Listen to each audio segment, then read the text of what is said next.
Mi esposa me sirvió papeles de divorcio mientras estaba en silla de ruedas. Se llevó a mis 3 hijos y les mintió durante 4 años.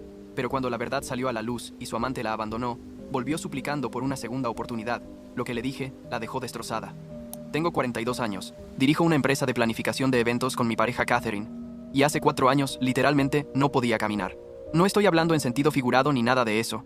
Digo que estaba en una silla de ruedas preguntándome si alguna vez volvería a poner un pie frente al otro, y al mismo tiempo, mi esposa me estaba sirviendo papeles de divorcio mientras yo todavía tenía un catéter puesto. Sí, así de heavy se puso la cosa. Pero supongo que debería empezar desde el principio, porque lo que me pasó es una de esas historias que cuando la cuentas, la gente piensa que estás exagerando, pero te juro que cada palabra es verdad. Yo trabajaba como supervisor en sitios de construcción aquí en Illinois. Llevaba como 15 años en eso, y la verdad es que me gustaba mi trabajo. Pagaba bien, me mantenía activo, y después de un día duro, podía llegar a casa con Stephanie y los niños, Abigail que tenía 12, Jackson de 11, y Sophie que apenas tenía 7 años. Pensaba que tenía una vida bastante sólida, ¿sabes? Una esposa que amaba, 3 hijos increíbles, una casa decente en un barrio tranquilo. No éramos ricos, pero tampoco nos faltaba nada. Los fines de semana llevaba a Jackson a sus partidos de soccer. Sophie siempre estaba dibujando cosas y pegándolas en el refrigerador, y Abigail era la más madura de todos, siempre cuidando a sus hermanos menores. Era una buena vida, o al menos eso creía yo. El accidente pasó un martes. Martes 15 de octubre, como a las 2 de la tarde. Nunca voy a olvidar esos detalles, porque básicamente fue el día que dividió mi vida en un antes y un después. Estaba inspeccionando el segundo piso de un edificio comercial que estábamos levantando, revisando que todo estuviera según las especificaciones, cuando el andamio donde estaba parado simplemente cedió. Después me enteré que la empresa había comprado equipo de segunda mano para ahorrar costos. Equipo que no cumplía con los estándares de seguridad, pero en ese momento, lo único que recuerdo es la sensación de caer y el sonido horrible que hizo mi cuerpo al impactarse contra el concreto 2 pisos abajo. Me caí de espaldas. Y honestamente tuve suerte de no morirme ahí mismo. Aunque en los meses siguientes hubo momentos en los que pensé que tal vez hubiera sido mejor. Me desperté en el hospital 3 días después. 3 días completos en los que no tengo memoria de nada. Cuando abrí los ojos estaba Stephanie sentada en una silla junto a la cama, pero tenía una expresión rara, como de incomodidad más que de alivio por verme despierto. Mi hermano mayor Justin también estaba ahí. Él es electricista y siempre ha sido el tipo duro de la familia, pero podía ver en su cara que las cosas estaban mal. El doctor llegó como media hora después y me dio las noticias. Fracturas en 3 vértebras lumbares, daño severo en la médula espinal, múltiples costillas rotas, y básicamente me dijo que si volvía a caminar, sería un milagro. Dijo que con suerte y mucha terapia física podría recuperar algo de movilidad, pero que me preparara para usar bastón o andadera el resto de mi vida, y que una silla de ruedas iba a ser necesaria por un buen tiempo. No sé si alguna vez te has enfrentado a una noticia así, pero es como si alguien te arrancara el piso de debajo de los pies, mientras simultáneamente te dice que nunca más vas a poder pararte. Tenía 38 años en ese momento, me consideraba un tipo fuerte y saludable, y de repente todo eso se esfumó en 2 segundos de caída libre. Pero lo peor, lo que realmente me partió, fue la reacción de Stephanie. Esperaba que me tomara la mano, que me dijera que íbamos a superar esto juntos, pero en vez de eso, solo asintió con la cabeza y dijo algo como, bueno, veremos qué pasa, y luego, se fue porque tenía que recoger a los niños de la escuela. Esa fue la primera señal, supongo. Pero yo estaba tan drogado con analgésicos y tan abrumado con todo que no lo procesé bien en ese momento. Pasé 2 meses en el hospital y luego me transfirieron a una instalación de rehabilitación. Durante ese tiempo, Stephanie venía a verme cada vez menos. Al principio iba como 3 veces por semana, luego bajó a 2, luego solo los domingos, y eventualmente dejó de venir por completo. Decía que era porque tenía que cuidar a los niños, que no podía encontrar quién se quedara con ellos, que estaba ocupada con el trabajo, siempre había una excusa. Los niños vinieron a verme exactamente 2 veces en esos 4 meses. 2 veces. Abigail lloró cuando me vio en la silla de ruedas. Jackson se quedó callado todo el tiempo mirando al piso, y Sophie me preguntó cuándo iba a volver a casa. Les dije que pronto, pero la verdad es que no tenía idea de cuándo o si eso iba a pasar. La terapia física era una tortura absoluta. Todos los días me hacían intentar mover las piernas, pararse con ayuda, dar pasitos con un andador mientras 2 terapistas me sostenían para que no me cayera. Dolía como no tienes idea. Cada movimiento era agonía. Pero yo seguía intentando porque pensaba que mientras más rápido me recuperara, más rápido podría volver con mi familia. Qué ingenuo era, ¿no? Mientras yo estaba ahí rompiéndome el trasero para caminar otra vez, Stephanie estaba en casa reconstruyendo su vida sin mí. Fue en marzo, como 4 meses después del accidente, cuando llegaron los papeles del divorcio.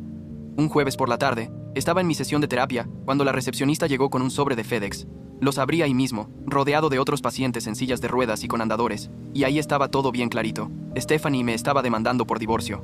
La razón que puso fue diferencias irreconciliables, que es básicamente el término legal para decir que ya no te aguanto. No mencionó nada sobre el accidente, nada sobre mi condición, solo que quería terminar el matrimonio. Y lo peor, decía que Estaba pidiendo la custodia completa de los 3 niños, porque yo no estaba en condiciones de cuidarlos. Técnicamente tenía razón en ese momento. No podía ni cuidarme a mí mismo, pero igual me destrozó. Justin fue el que me contó la verdad completa como 2 semanas después. Había estado investigando por su cuenta porque algo no le cuadraba, y resulta que Stephanie había estado viendo a alguien más. Un tipo llamado Blake. Tenía 28 años. Era entrenador personal en el gimnasio donde ella supuestamente había empezado a ir para manejar el estrés. Blake. O sea, el nombre ya te dice todo lo que necesitas saber sobre este personaje. Mi hermano me lo soltó sin filtros, tipo Patrick. Tu esposa te está engañando con un tipo 10 años menor que tiene abdominales marcados y cobra $80 la hora por decirle a la gente cómo hacer sentadillas. Honestamente, en ese momento no sé si reír o llorar, así que hice las 2 cosas. Lo que vino después fue una pesadilla legal y emocional que duró meses. Stephanie se movió rápido con el divorcio. Tenía un abogado agresivo, que básicamente pintó un cuadro de mí como un inválido, incapaz de ser padre. Yo contraté a un abogado también, un tipo llamado Jonathan, que era amigo de Justin, pero la realidad es que mi caso estaba débil. Seguía en rehabilitación, no tenía trabajo, no tenía ingresos, y técnicamente no podía caminar sin asistencia. El juez le dio a Stephanie la custodia temporal de los niños, sin mucho debate. Yo peleé por derechos de visita, pero Stephanie hizo algo que todavía me hierve la sangre cuando lo pienso. Se mudó fuera del estado. Se fue a vivir a Indiana con Blake y se llevó a mis 3 hijos. Legalmente podía hacerlo porque tenía la custodia temporal y porque técnicamente Indiana no está tan lejos. Pero igual fue su forma de cortarme completamente de la vida de los niños. Intenté llamarlos, mandaba mensajes, correos, cartas escritas a mano, cualquier forma de comunicación que se me ocurriera, pero Stephanie controlaba todo. Los niños no tenían sus propios teléfonos. Abigail tenía 12 años. Era la única que tal vez podría haber tenido uno, pero Stephanie nunca le dio, así que todo pasaba por ella primero. Y según ella, los niños no querían hablar conmigo.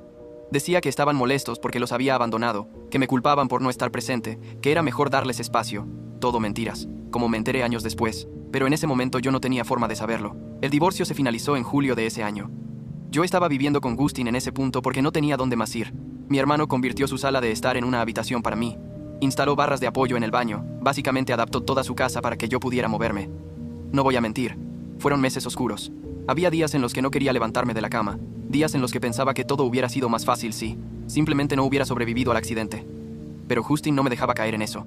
Me obligaba a seguir con la terapia física, me hacía salir de la casa aunque fuera solo para sentarme en el patio, y cuando yo me ponía demasiado depresivo me daba esas charlas duras que solo un hermano mayor puede dar, tipo, deja de sentir lástima por ti mismo y haz algo con tu vida. Mientras tanto, con la ayuda de Jonathan, empecé un pleito legal contra la compañía de construcción. Ellos habían violado como 50 regulaciones de seguridad con ese andamio defectuoso, y había documentación de que sabían que el equipo estaba en mal estado, pero lo usaron de todas formas para ahorrar dinero. El caso era sólido, pero estos procesos toman años, así que básicamente puse eso en marcha y traté de no pensar mucho en ello mientras me enfocaba en recuperarme. Y sí me recuperé. Lentamente, pero lo hice. Como al año del accidente ya podía caminar con un bastón, todavía con dolor y cojera, pero podía moverme por mí mismo. A los 2 años había mejorado tanto que solo usaba el bastón cuando estaba cansado o cuando iba a caminar distancias largas. Los doctores no podían creerlo. Me decían que mi recuperación era excepcional, que había superado todas sus expectativas. Pero yo sabía que no era tanto mi cuerpo siendo milagroso, sino que tenía una motivación que otros pacientes no tenían. Necesitaba estar lo suficientemente bien para recuperar a mis hijos.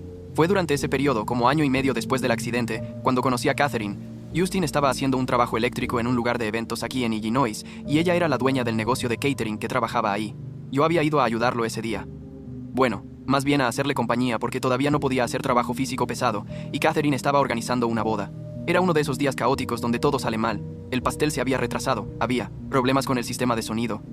La novia estaba teniendo un colapso nervioso, y Catherine estaba manejando todo con esta calma impresionante.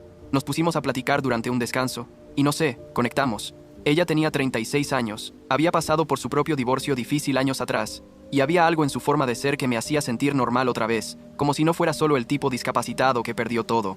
Catherine y yo empezamos como amigos. Nos juntábamos para tomar café. Ella me contaba sobre los dramas de sus eventos. Yo le contaba sobre mi batalla legal y mi situación con los niños. Ella nunca me trató con lástima, que era algo que apreciaba mucho porque la mayoría de la gente en mi vida no podía evitar verme como una víctima. Con el tiempo nos hicimos más cercanos, y eventualmente empezamos a salir en plan romántico, aunque yo fui muy claro con ella desde el principio. Mis hijos eran mi prioridad, y si algún día lograba recuperar mi relación con ellos, eso iba a ser lo primero siempre. Ella lo entendió completamente. De hecho, me ayudó a elaborar un plan para intentar contactarlos de formas que Stephanie no pudiera bloquear. Lo que no esperábamos era que Abigail fuera la que eventualmente rompiera el silencio. Esto fue como 3 años y medio después del accidente. Ya casi 4 años sin ver a mis hijos. Resulta que Abigail cumplió 16 y consiguió su propio teléfono, uno que se pagaba ella misma con el dinero de un trabajo de medio tiempo que tenía. Stephanie no podía controlar ese teléfono porque no lo pagaba ella. Un sábado por la tarde suena mi celular con un número que no reconozco. Contesto, y escucho la voz de mi hija mayor diciendo, «Papá, soy yo, Abigail». Casi se me cae el teléfono. No podía creer que finalmente estaba hablando con ella después de tanto tiempo. Lo primero que me dijo fue, «¿Por qué nunca nos llamaste?». Y yo le expliqué todo. Le conté sobre los cientos de mensajes que mandé y que su mamá nunca les mostró, sobre las cartas que escribí, sobre cómo intenté visitarlos. Pero Stephanie decía que ustedes no querían verme. Pude escuchar en su voz que estaba procesando todo esto. Y luego me dijo que su mamá siempre les había dicho que yo los había abandonado, que no me importaban, que estaba demasiado ocupado rehaciendo mi vida para pensar en ellos. Le había dicho a los niños que yo ni siquiera había peleado por la custodia, cuando la realidad es que peleé con todo lo que tenía, pero el sistema estaba en mi contra. Hablamos como por 2 horas esa primera vez. Abigail me contó sobre su vida, sobre la escuela, sobre cómo Jackson ahora estaba en el equipo de soccer de la preparatoria y era realmente bueno, sobre cómo Sophie había seguido dibujando y estaba pensando en estudiar arte. Me contó también sobre Blake, y básicamente confirmó todas mis sospechas sobre ese tipo. Era un idiota superficial que trataba a Stephanie bien solo cuando le convenía, que se la pasaba en el gimnasio o tomándose selfies, y que básicamente ignoraba a los niños, excepto cuando había gente alrededor y necesitaba verse como el padrastro cool. Los niños no lo soportaban. Y Abigail me dijo que nunca, ni por un segundo, lo consideraron una figura paterna. Después de esa primera llamada, Abigail empezó a contactarme regularmente. Hablábamos casi todos los días, y eventualmente logró que Jackson y Sophie también me hablaran. Sophie lloraba cada vez que hablábamos, diciendo que me extrañaba muchísimo y que quería verme. Jackson estaba más reservado. Creo que estaba enojado por todo el tiempo perdido. Pero poco a poco empezamos a reconstruir algo. Les propuse que vinieran a visitarme, y Abigail, siendo la valiente que es, le dijo a Stephanie que iba a venir a verme con o sin su permiso. Stephanie no tuvo más opción que aceptar, porque Abigail ya tenía 16, y legalmente podía tomar esas decisiones. Y los otros niños la siguieron. Cuando mis 3 hijos aparecieron en la puerta de la casa, que Catherine y yo estábamos rentando juntos. Sí, para ese momento ya vivíamos juntos. No pude contener las lágrimas. Los había visto por última vez cuando Sophie tenía 7 años, y ahora tenía 11, Jackson tenía 15, y Abigail 16. Habían crecido tanto, y yo me había perdido todo. Pero lo importante era que estaban ahí, que finalmente estábamos juntos otra vez. Catherine preparó una comida enorme, les mostró toda la casa, les enseñó fotos de los eventos que habíamos estado organizando, porque para entonces ya habíamos empezado un pequeño negocio juntos, Catherine con su experiencia en catering y yo manejando la parte administrativa y de planificación. Fue durante esa visita que los niños descubrieron la verdad completa. Les mostré todas las cartas que había escrito y que Stephanie nunca les entregó. Las había guardado todas en una caja. Les mostré capturas de pantalla de mensajes que intenté mandar, registros de llamadas que nunca fueron respondidas. Abigail estaba furiosa.